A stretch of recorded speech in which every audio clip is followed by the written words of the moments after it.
Good morning, and thank you for finding a slot during this week to come to the show. The first thing I want to say is that this show is proposed by the gallery as a possibility to think what I've been doing recently. To say that I'm saying this to show the engagement that Workplace and I have with the work, which is a very special gallery that started by artists and that think art in a very similar way that I think. And then the work was installed in dialogue with Anna, which somehow I see, I don't know if, as the curator of the show, in fact. So the idea was to bring 4 different series of works made between 2012 and now, that when they are isolated, they could be seen as divergent forces or at least elements that build a heterogeneous group of work, which is a quality that I've been developing my work under this umbrella. Under the umbrella of thinking the world as a multiplicity of events and things and languages that coexist without being possible to reduce to a unique vision of the world.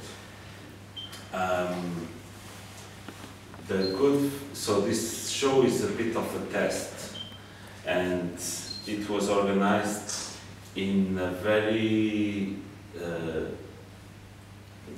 easy way by creating free or formal, or let's call it free associations between some plastic qualities that some of the works would have that could seduce you to fill the gap between works. Let's say the temporary quality of these two, but also the form, can seduce you to try to find a possibility, like the dinosaur is almost like a collage, like that element, or the yellow and the yellow in that work, or it can seem apparently silly or easy, but it seems for me a good trap to initiate the viewer to become active and start to find what could bring one work and the other, which I think it's very important for me, the space between one work and the other, and that's your obligation to think again.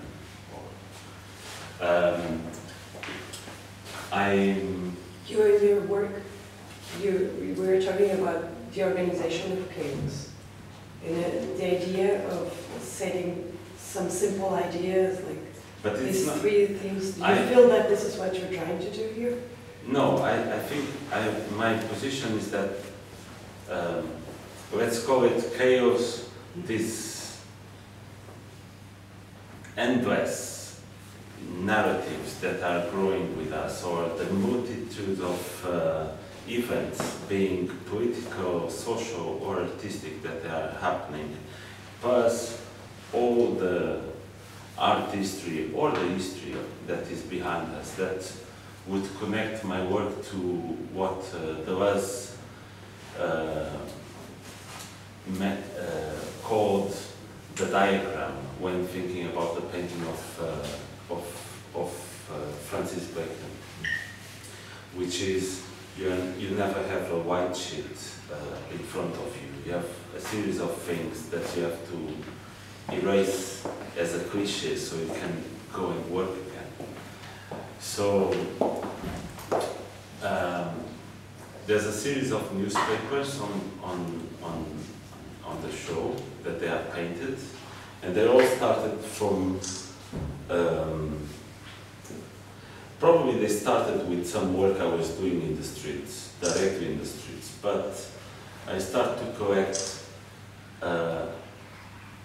difficult pieces of news, difficult to take for me, of natural accidents or crimes, and many times they were made relative by being juxtaposed with semi-naked women. And I used to glue these pieces of newspaper on the back of my abstract paintings to become a secret that maybe just the owner would have. But then they were so active in the way they would change the way you see the painting that I decided to suspend the paintings in the middle of the exhibition room. And you said yesterday that they took over, that you didn't have control over them, and that they have an importance of themselves. Is that what happened? I think, they took over because they were very prominent as a way to take the territory of the painting in a way, that effect that it stops being just formal or something. So these newspapers basically render these two things that I paint on top of them, because one should, the way the painting goes on top of it, which is very maybe free and sometimes even blindly, or some accidents happen on top of it, allows me to embody all these events into me. Well, maybe we can go to some of them and we can look at that. Yeah, this one or the other that one. Is, yeah. I think so people understand what you are talking about. Maybe the show here has everything, and then that's true. And it's like so. But is the collage of that work that we see there from the same series? Because that's intentional. No, that's a different thing. Exactly. So we start with the newspapers, that they are the oldest work. Then you see that there's a second type of work that they are these works on aluminium, and basically they are formed by a series of photos of works I've been doing in the streets. After a few years doing installation work, I felt that I was overpowered and I could suggest and modulate the way people were in a space and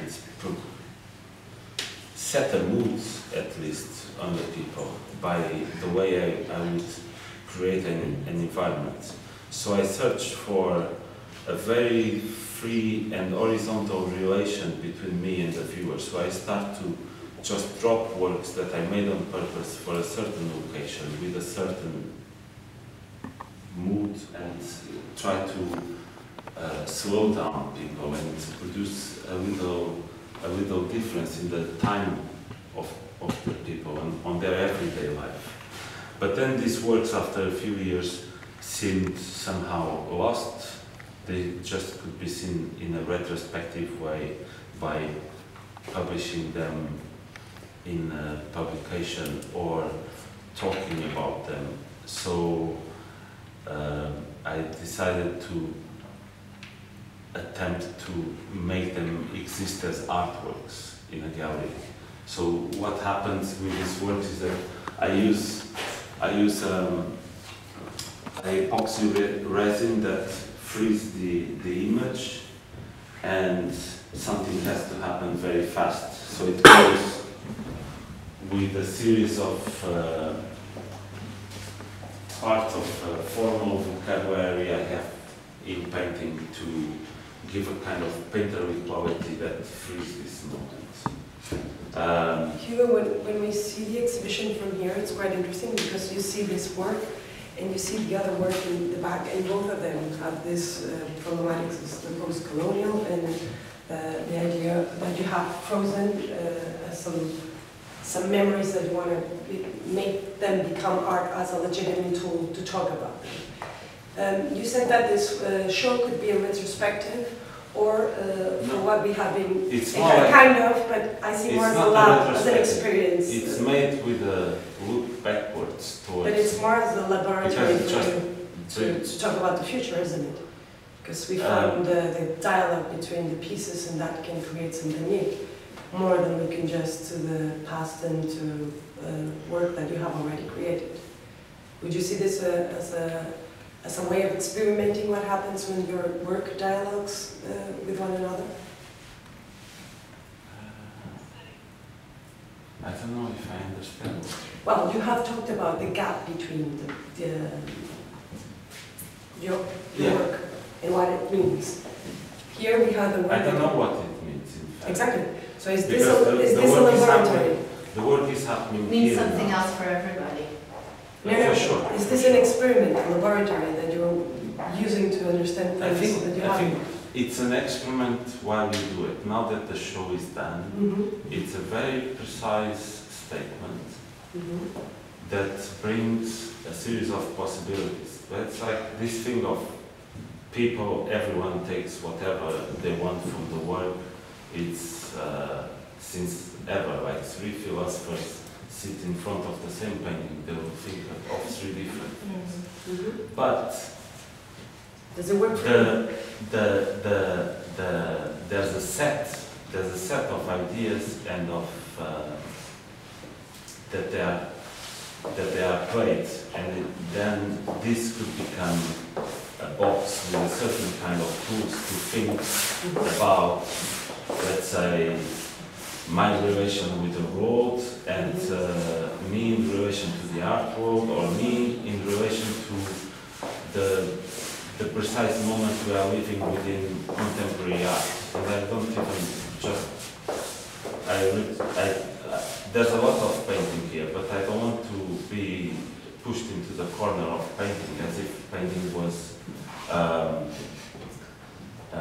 extraordinary or a sect of the art world. I think we are all part of the same thing. Of course, there are moments where certain kind of agendas designate that one thing is more important, or for a certain part of the art world, which is everything I believe and everything I don't believe, in fact. It's an amazing world we are working in, that it's important in somehow. So basically, I'm always trying to put my work in dialogue with other things. These other things could be my own work, in this case, could be something outside there in life, or something that is the work of another in a group show or something, to basically measure the quality of this work. So this work, to be fully measured, should suffer the possibility to be placed maybe in the British Museum, or in a white cube with Ad Reinhardt, or in whatever. Then and even here dialoguing with the rest of the work. And here, that creates already an I attitude. have a question for you tools. too. It's about, would you consider, like you are talking about the gap between works, the dialogue it creates with the place it is installed in, and in this first space of your exhibition, we have so many different works in theme and in technique and in expression. Would you consider this exhibition or all your exhibitions eventually as an installation? Because this is what it thinks to be like. It triggers every element in this space triggers other feelings or reactions, and all together they create like a whole. I think where you reflect certain themes and. This by the words of other people, like friends and so on, that they say that I behave almost as a curator all the time. So many times it becomes an installation. The curator is a new artist. But this was always there in a way. Well, if it creates narrative, you definitely do, like putting your pieces together and creating a new narrative. But it's for placing them together, like you say, in an installation where we rethink your work. This is just a cut in a flux of your activity that comes and shows, but shows that what many times becomes a problem in the way people want to comprehend through language, to define like where it starts and where it ends, and dominate the words through a certain kind of language that you could transform it into a commodity by giving a certain information of it or by selling it. And we are speaking inside of an art gallery. Like, what was that problem? It's resolved here, because there's no such a thing as me being possible to run away from myself, in fact. What is different from this activity and other activities where people have a very strong language that binds and tames all this input I was talking about into one language is just a different position in relation to it, which, as I said yesterday, has a lot to do with the fact that in contemporary life we have a manifold of inputs, on like 3 windows open on the telephone, and then there's social media, and the music is playing, and someone calls you, and still you are looking at the work that are on the wall, and that is our daily input. Yeah. We were talking about that work there, and then you showed that very good. It's like, okay, it's orthodox painting, but painting always dealt with that multitude of things. So it's not anachronic, it's really contemporary at the same time. And I'm saying this in relation to the dinosaurs, because the dinosaurs, it's like, it could be almost like a self-portrait of the painter, as I think, like a distinguished animal that doesn't fit in the agenda, because we are looking at the future where artificial intelligence is coming in, and now we have so many possibilities with search engines that create new work and new associations with formal digital paintings and whatever things, that they are all very good. What I'm saying is that by the end, you return to yourself, you know? Like, I repeat this sentence many times, but it's like, in sci-fi movies, there's always a guy with a bone or dressed in skin. It's impossible to fly completely away and say, yeah, through sci-fi we are thinking the present, and go somewhere else, and then you always return to the self, and you never fly so much away. Or else the world since the 60s would have changed dramatically with sci-fi movies and sci-fi literature. And it didn't change so much, in fact, or change in a very wrong way in relation to their view. It's very nice to see what was Space 1999, talking about this through Gina and Roland. This is, it's very honest in the sense that I'm not proclaiming nothing, I'm just being myself. I work to dig into myself.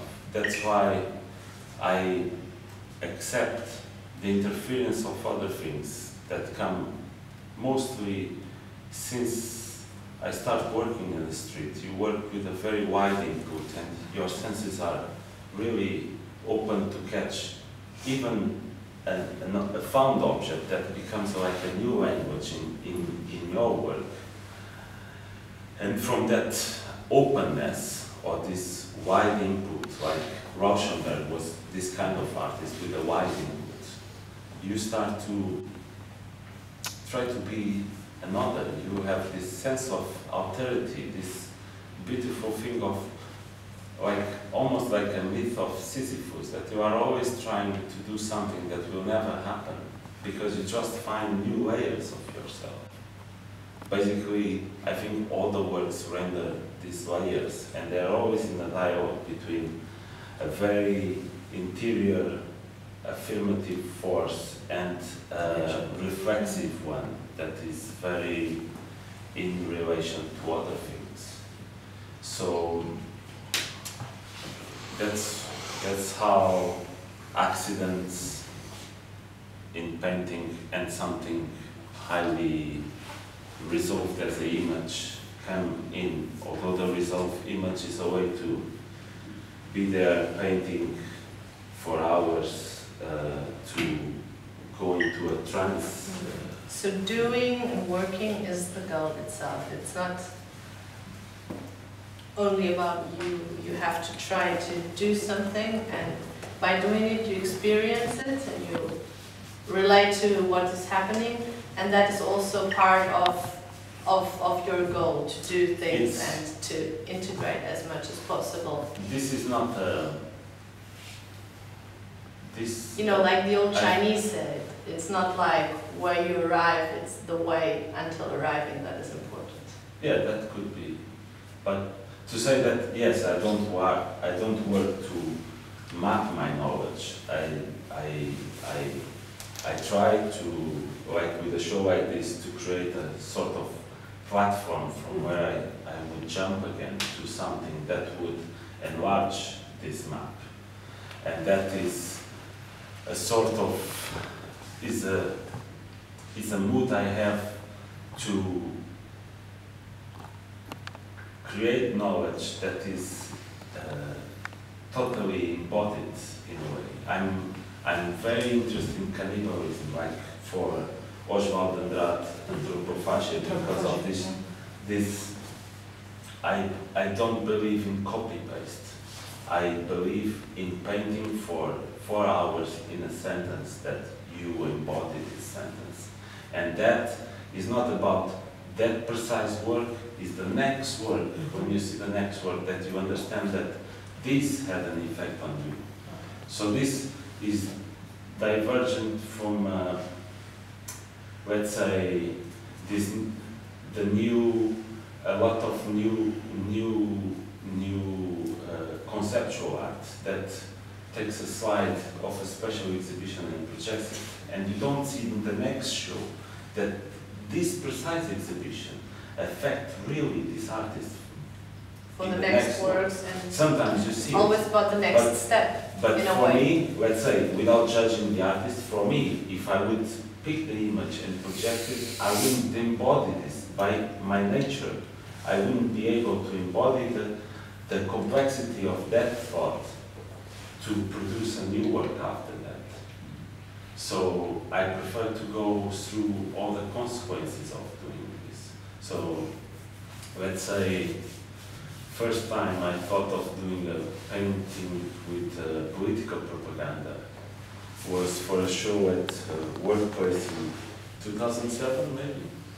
The show in Gateshead? It was earlier, I think. 2006, yeah, maybe even 2005. So it was like, really like, I couldn't imagine that. First, it was like a total, like, I was coming from making post minimal work, and then I just opposed that with propaganda imagery, and it had a terrific, bad consequence that I was pushed into the niche, like this guy now is a political artist, while I was just interested in language and how the language of one and the language of the other are not so far.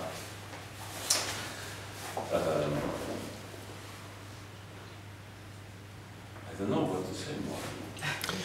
Could I ask a question, Hugo, about specifically about these photographic reproduction paintings, if you like, and specifically about the Yugoslavian works, because I think there's a very interesting genesis to them. Yeah, when I say that I look to the past, there was this moment of work, very nice one, that I was invited for the São Paulo Biennale, and it was under the title, it was called The Immanence of Poetics, and I never thought about it. I really felt that I belonged to a family somehow, that how you look at the past and make something live in the present. So with that in mind, I was invited for a show in Zagreb. And in Zagreb, during Tito's revolution, there was this group of six. Like the most famous of them was Mladen Stilinovic, who died this year. And they would display artworks or simple pieces of paper with some information. Could be like, read Mallarmé or read Mayakovsky, just to enlarge the imagination of people. So when I got this invitation to show in a very beautiful round pavilion, that is the Artists Association in Zagreb, and I said, wow, it's beautiful. It was a group show, and I said, but I have to show in the streets. So I was not present in the space, as I was not so present at the São Paulo Bienal because I went into the interior. I said my work would be an arm stretched to the interior of the state. And I display a series of works that create a situation. And when I say situation, it's really like situationism, I think.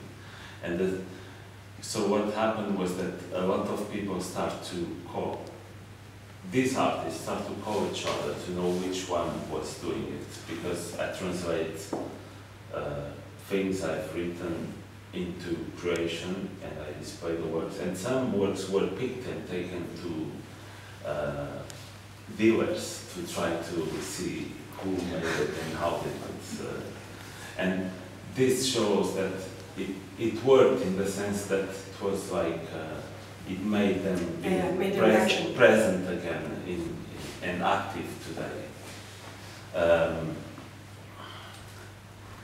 It's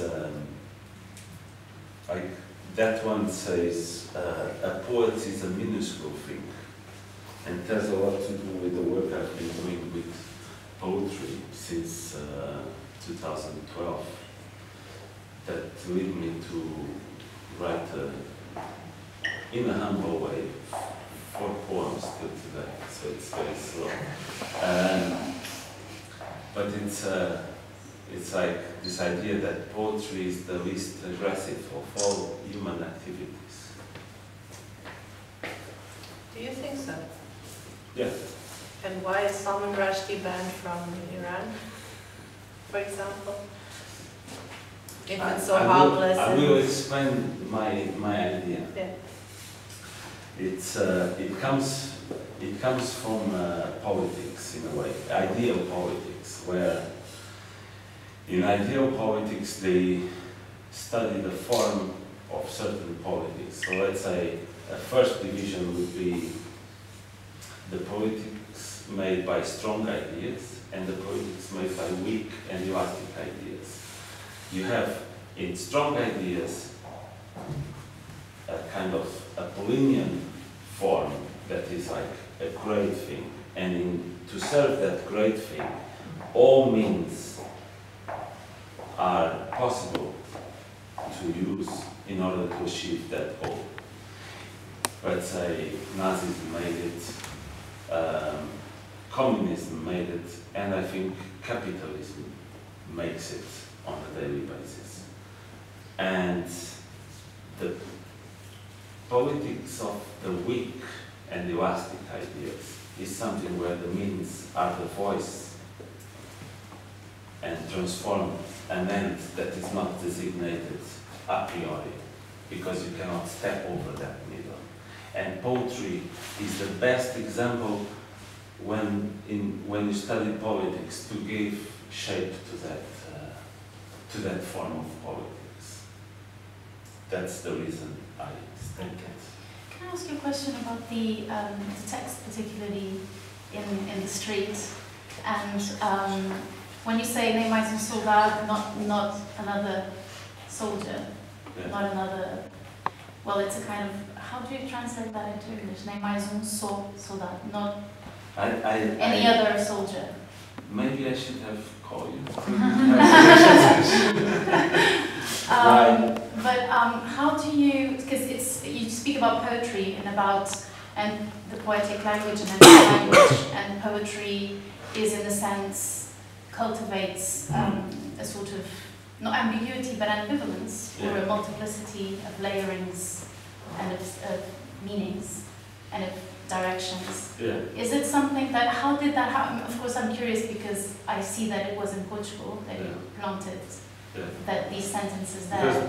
Did you stay there, or did you see the reactions to, because it could mean like no more soldiers sent to wars, it could mean no more deaths of soldiers, it could mean a lot of things. It could be pro and con. This work was, the work was made for this 100 years celebration of the Republic in Portugal. And I displayed 52 found objects that I paint the text, and then at the end I dismantled the work and I place it in the streets, because the time we're doing it, it made sense to bring it into the streets. EDP Foundation asked me the price to buy it, and I said you can buy the slides, but they didn't buy it. So the thing was that I've chosen a group, a very diverse group of reference, some more poetic than others, and from different sources. There were philosophical ones, political ones, things taken from the streets, like this one, from the period of the post-revolutionary period. So it's totally colonial perspective, or anti-colonial perspective. And things I've written as well, but also things from Thomas Bernard that have nothing to do with us, but I project as a very good thing. So I didn't stay there to see it. What happens with the works I do in the streets is that I end up making circles and I check things, how they are going, or I go next day to make a photo because I made it at night. Are they still standing? And some disappeared, like there was a conversation 2 years ago where João Pinheirada, which is an art critic, appeared with one of these objects because they were talking about art in the streets and so on. Or the other day... What do you mean he had stolen it? Yeah. I mean, found it. Picked it up. Pick it up. Yeah, there was this girl who came to me and said, "Hi, you are Hugo," and said, "Yeah, very nice to meet you." And said, "I keep a door with the text of yours behind the door of my kitchen. And if one day you need it, I keep it for you." But then there were works that the municipality took away, and there was this very beautiful text by Thomas Bernard saying, one has to close their eyes and their ears and their nose to live in a society like this. And then it goes in this repetition. And one has to go, and basically the wire was broken, so someone else put a plastic thing and kept it in the place. But some they are just saying, "What is this? Let's take it." It depends. But I'm not interested in recording to see how people are dealing with this. Or you just want to create reaction and let it be. Yeah. The reading in the end. So why print it, paint over it? Why the resin? Why the plastic? I'm fascinated by Giorgione painting. There's a painting by Giorgione called La Tempesta, the storm, and it shows a lightning coming from the middle of the sky that shows a man looking at the Virgin that's looking at us, and for the first time you are part of a painting. I think it's very important. But there's this frozen now that is very good, and I think all this texture, although it's transparent, gets this notion of frozen because they are made very fast. So I didn't want just to reproduce the works, so it would be just a document again. Could be a large document, but it's a document. So I said I have to perform that I'm making it as art. So I have like 45 minutes to make them happen. So I think about what, but after a while you have a bit more resin and you are doing a few and you say, now I just have 20 minutes, so what in this? And then it's not working and then you just, okay. And you wait to think if you can embody it into your discourse and say, this is working, so it goes to the gallery or to the exhibition.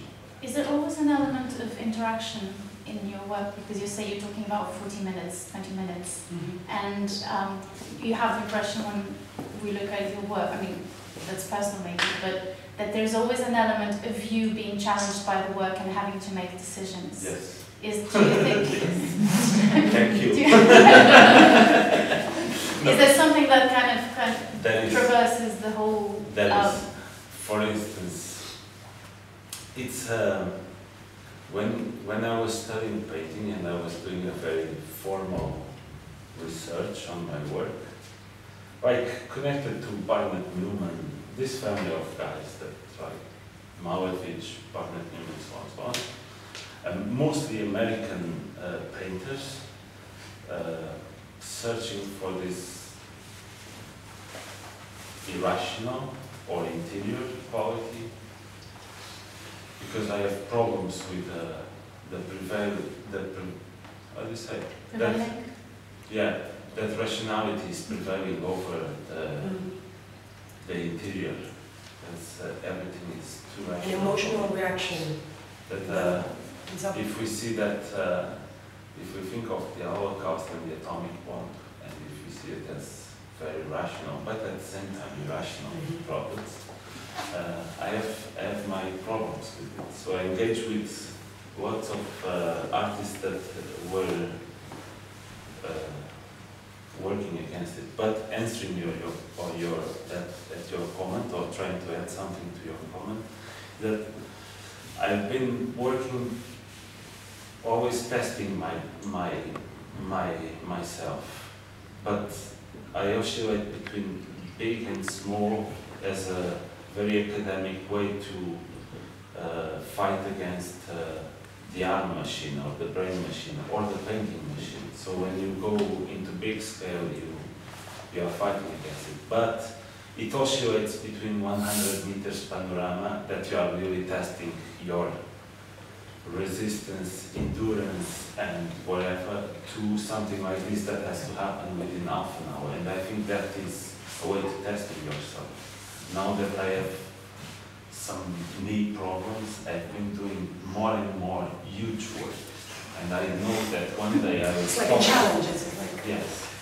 So I know that I will not be able to do it again. So this summer I was alone with a huge canvas with 30 meters by 2 in the middle of a stone quarry, doing the thing, and I think I can roll this and take it, whatever, and I couldn't, and I have to call for help, but I'm always trying to make it like, I'm very much do it yourself